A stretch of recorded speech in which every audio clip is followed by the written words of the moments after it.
I do not expect finance minister to be like Dr. Manmohan Singh. Certainly, I also don't want to be like Dr. Manmohan Singh. Nirmala Sitharaman ने एक बात कही थी, मैं doctor Manmohan Singh जैसा नहीं बनना चाहती। ठीक है ताई, आप मत बनिए, लेकिन देश को यह बताइए कि आप किस चीज की फाइनेंस मिनिस्टर बनना चाहती हैं, इकोनॉमी की या नैरेटिव की। डेटॉल से मुंह साफ कर दो भैया कांग्रेस वाले। So Rahul call is not now. Rahul call is where Congress party is.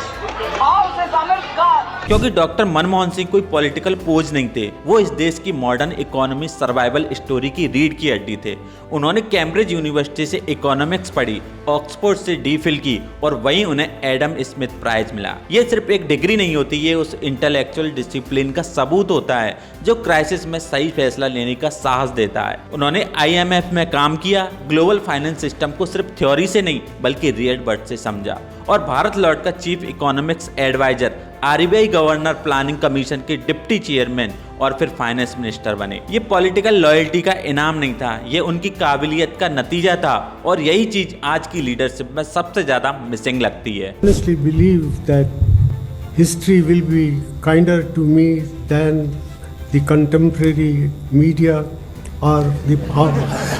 अब 1991 याद कीजिए, भारत फॉरेन एक्सचेंज क्राइसिस में था, इंपोर्ट का वक्त सिर्फ कुछ ही हफ्तों का बचा था, देश को सोना गिरवी रखकर लोन लेना पड़ा। उस समय डॉक्टर मनमोहन सिंह ने देश को ये नहीं कहा कि सोच बड़ी रखें या 2047 तक अपने सपने देखें।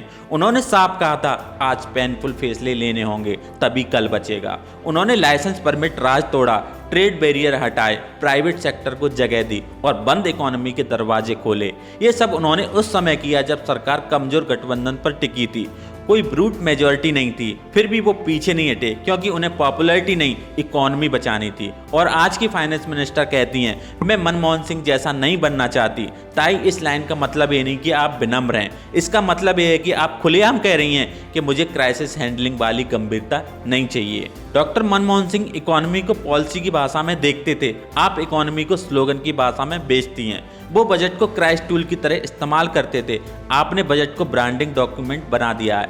वो शॉर्ट टर्म पेन समझकर पॉलिसी बनाते थे, आप वर्तमान की तकलीफों को नज़रअंदाज करके 2047 के पोस्टर बनवा रही हैं।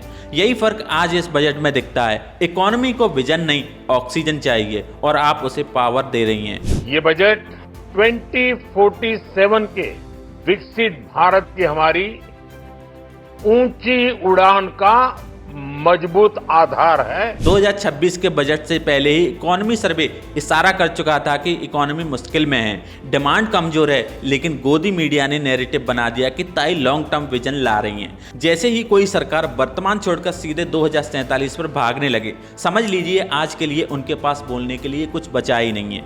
ये बजट हिसाब देने का होना चाहिए था कि 9 साल में नौकरियां कहां पहुंची, वेतन क्यों नहीं बढ़े, MSME क्यों संघर्ष कर रहे हैं, लेकिन आपको सिर्फ लक्ष्य मिलते हैं, रोड मैप नहीं। और इसी खोखलेपन का सबसे बड़ा सबूत तब मिला जब भाषण के बीच सेंसेक्स 10,100 पॉइंट टूट गया और दिन के अंत तक यह 10,500 पॉइंट तक नीचे चला गया। यह सिर्फ एक गिरावट नहीं, मार्केट का फैसला था। डिफेंस, PSU और बैंकिंग सेक्टर जैसे धड़ाम हो गए। मार्केट डर रही थी कि रिएक्शन किसी अफवाह से नहीं बल्कि आपके बजट सिग्नल से आया था। मार्केट साफ कह रही थी कि हम हेडलाइन से नहीं, भरोसे से चलते हैं। इस बजट की कड़वी सच्चाई है कि यह बजट या तो ऊपर बैठे 0.5% बड़े पूंजीपतियों के लिए है या नीचे वोट बैंक वाले गरीबों के लिए। बीच में जो मिडिल क्लास सैलरी से EMI भरता है, GST देता है और महंगाई झेलता है, उसके लिए इस बजट में कुछ नहीं है। मजे की बात तो देखिए, मिडिल क्लास के लिए घरेलू राहत नहीं है, लेकिन विदेश घूमने वालों के लिए TCS का बोझ हल्का कर दिया है।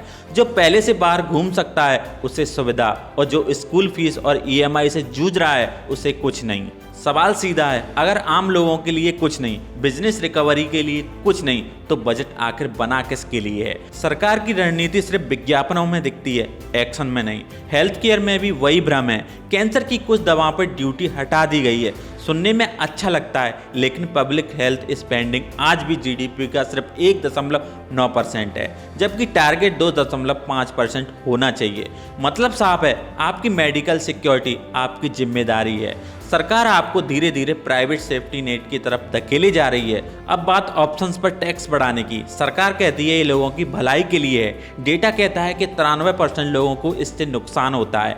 लेकिन अगर आपको सच में लोगों को बचाना था तो टैक्स क्यों बढ़ाया? रिस्क कंट्रोल और मार्जिन की शर्तें सख्त क्यों नहीं की? क्योंकि ये प्रोटेक्शन नहीं, कलेक्शन था। मार्केट ने इसे पॉलिसी सपोर्ट नहीं, रैंसम समझा। अब उस फैसले पर आइए जो सबसे ज्यादा खतरनाक है, सोवरेन गोल्ड बॉन्ड। जो गोल्ड टैक्स फ्री मानकर खरीदा गया उस पर अब टैक्स लगेगा। यह भरोसे का कत्ल है। आज गोल्ड बॉन्ड पर टैक्स, कल इक्विटी या म्यूचुअल फंड के नियम बदल दिए जाएंगे। इकोनॉमी नंबर से नहीं, भरोसे से चलती है और यह फैसला सीधा सरकार की क्रेडिबिलिटी पर चोट करता है। पूरा बजट 25 साल के विजन और पोस्टरों पर टिका है। रेलवे के हाई स्पीड कॉरिडोर की बात शानदार लगती है, लेकिन पैसा कहां से आएगा? टेक्नोलॉजी कौन देगा? बुलेट ट्रेन प्रोजेक्ट की सुस्त रफ्तार गवाह है कि डिलीवरी नहीं, सिर्फ हेडलाइन मैनेजमेंट है। मैन्युफैक्चरिंग से भी वही कहानी है। मेक इन इंडिया और आत्मनिर्भर भारत की विफलताओं की सरकार स्वीकार नहीं करती।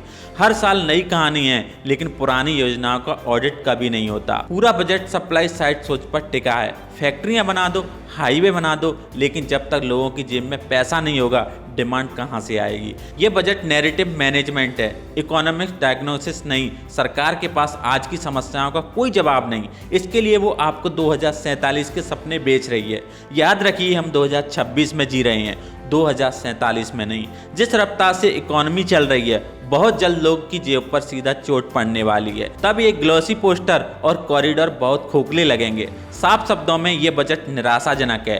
अपनी हेल्थ, अपनी फैमिली सिक्योरिटी और अपनी फाइनेंशियल सेफ्टी आपको खुद संभालनी होगी, क्योंकि सिस्टम अब आपकी गारंटी नहीं है। अगर वीडियो अच्छी लगी हो तो वीडियो को लाइक कर देना, शेयर कर देना और कमेंट जरूर कर देना। मिलते हैं आपसे एक और नई वीडियो के साथ, तब तक के लिए जय हिंद।